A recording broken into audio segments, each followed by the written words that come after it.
મુન્દ્રામાં 13 તારીખે એડવોકેટ પર થયેલ હુમલાના કેસમાં 3 આરોપીઓને પકડવામાં આવ્યા.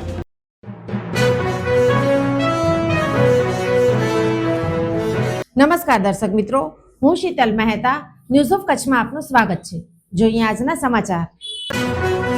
મુન્દ્રામાં તારીખ 13/1/2026 રોજ મુન્દ્રા શહેરના આદર્શ ટાવર નજીક જાહેરમાં એડવોકેટ વિજયસિંહ અજીતસિંહ જાડેજા પર અજાણ્યા શખ્સો દ્વારા હિચકારો હુમલો કરવામાં આવ્યો હતો. થયેલા આ હુમલાથી બાર એસોસિએશનમાં ભારે રોષ ફેલાયો હતો.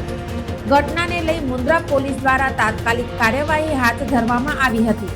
પોલીસે ઝડપી તપાસ કરીને એડવોકેટ પર થયેલા હુમલા મામલે 3 આરોપીઓને ઝડપી લીધા છે.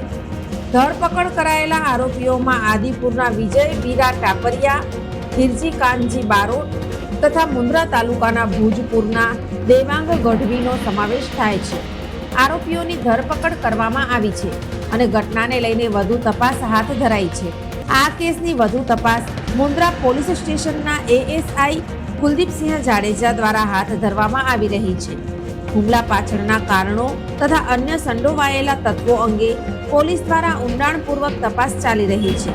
હાલ આ ઘટનામાં 3 આરોપીને ઝડપી લેવાયા છે. દર્શક મિત્રો, આજે તારીખ 17 જાન્યુઆરી 2026 આ હતા આજના સમાચાર. આવતીકાલે ફરી મળીશું. ત્યાં સુધી મને રજા આપશો. નમસ્કાર.